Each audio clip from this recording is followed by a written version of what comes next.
After getting their own copy of How the Tortoise Broke Its Shell, if your children develop a new hobby of bird watching, there's a reason why. I'll get into it in this video. Hi, my name is Vivian Uwakwe, and I'm on a quest to illustrate, publish, and distribute thousands of African folk tales to children all around the world.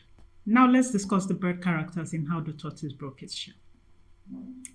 In my last video, we discussed the animal characters. But if after reading How the Tortoise Broke Its Shell, your children develop a whole new excitement when a bird flies around,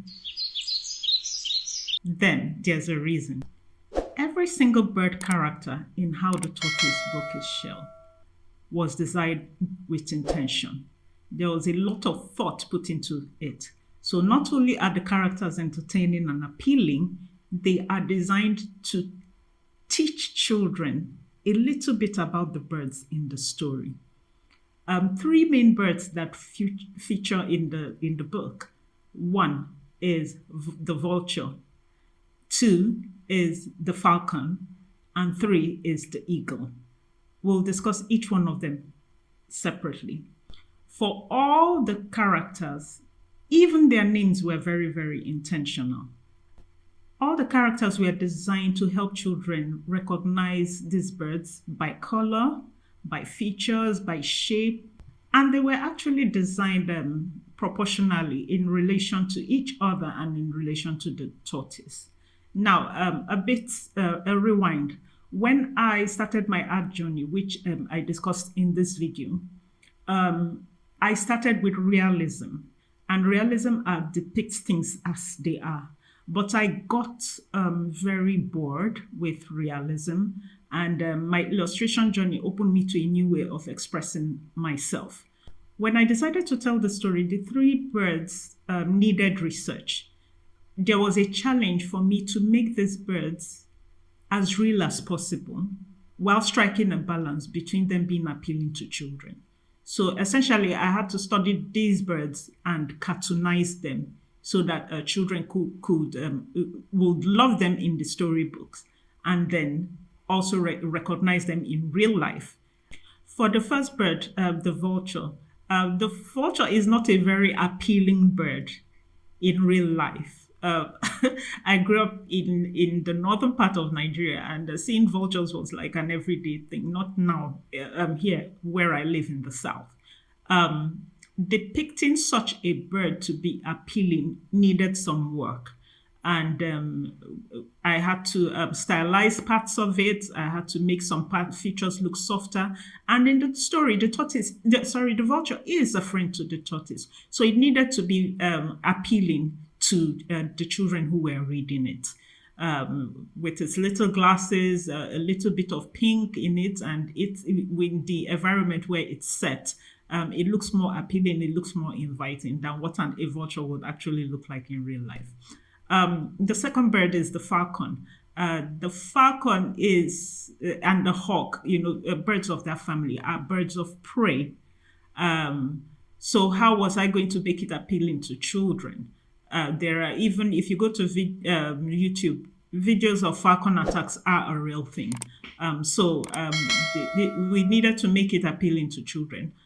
So what did I do? The main features of the falcon, because it's a bird of prey, its beak is designed to be pointed, so it could tear at anything it wants to tear at. I retained that feature, but the eyes were made a bit more cute and a bit more compassionate for children to enjoy. But the colors of the bird, the wings and all, I decided to keep them a little bit more, in the range of the colors a normal falcon or hawk will be like.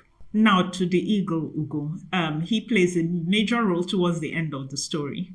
And the eagle, by proportion, is a very big bird. Most people do not recognize, even adults do not know how huge the eagle is.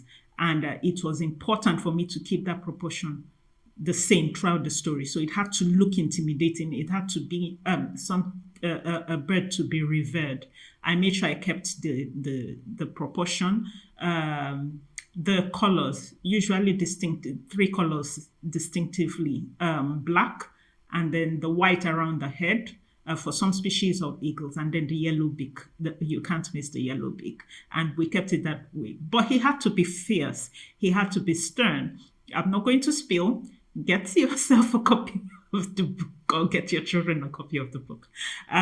So the eagle had to look no nonsense, as a matter of fact, and the character's eyes could always tell you. So in all, you could make it a bit cuddly, but I decided not to, and it was intentional for it to be able to tell the story. Because of all these features, children who read the book and look at those photos, even during my book read here in our lovely city of Port Harcourt, I noticed a lot of curiosity about children flipping through the pages and trying to know point out which bird was which, even in the posters, on the banners in the event center. Something else you need to know is the names of the bird characters were very, very deliberate. We stuck to African names. We stuck to Nigerian local names. We will branch out to the rest of Africa when the second book is launched, to incorporate ideas and language from our sister countries. The first bird character, the vulture, is Angulu. When it doesn't matter how you pronounce it, everybody has an accent anyway, but this is the thing about that name. That is the Hausa name for vulture. In the northern part of Nigeria, the tribe that is dominant there are the Hausa people, and their name for vulture is Angulu. To the second bird, the falcon. The falcon's name in the story is Awodi.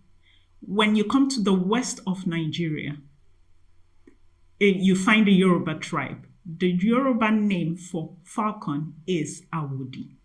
The last one, Ugo. When you come to the southern part but it's called the eastern part of Nigeria, you found the Igbos. I am an Igbo, and what we call eagle in Igbo is Ugo. That's the name. So the names of the birds were very, very, very deliberate. Even the name of the tortoise was deliberate too. So when your children finish reading the book, essentially they are going to pick up some African names without even realizing it. It's going to be an interesting one for them. So 2 weeks ago in Port Harcourt, we had the local book launch, courtesy of GSAHW, which is the Global South Arts Health Week.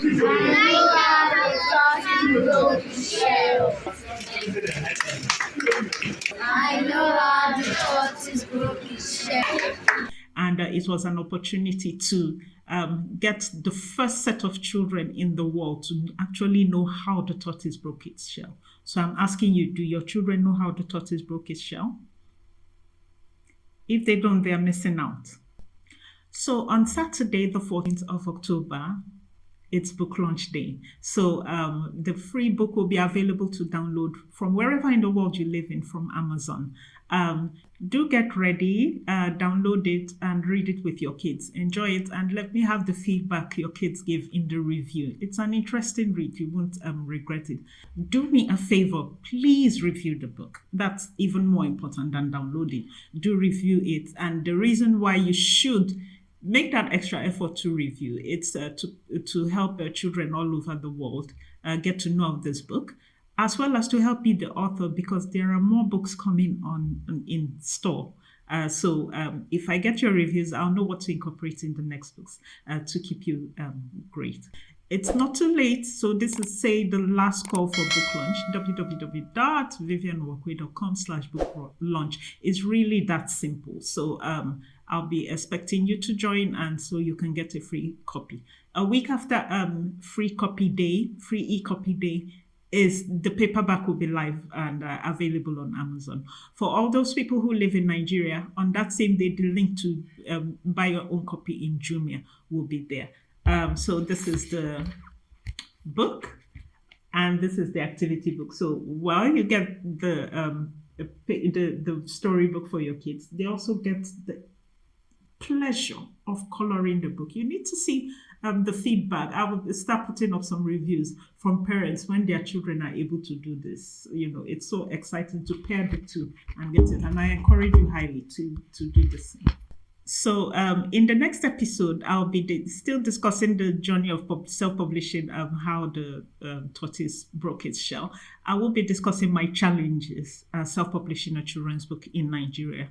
It was supposed to be an Independence Day special. You wouldn't want to miss it. It's very, very interesting with some insights.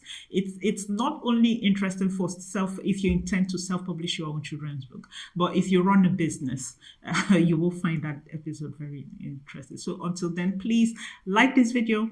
Let me have your questions and comments in the section below, and then also subscribe to my channel. It helps me so much. Subscribe.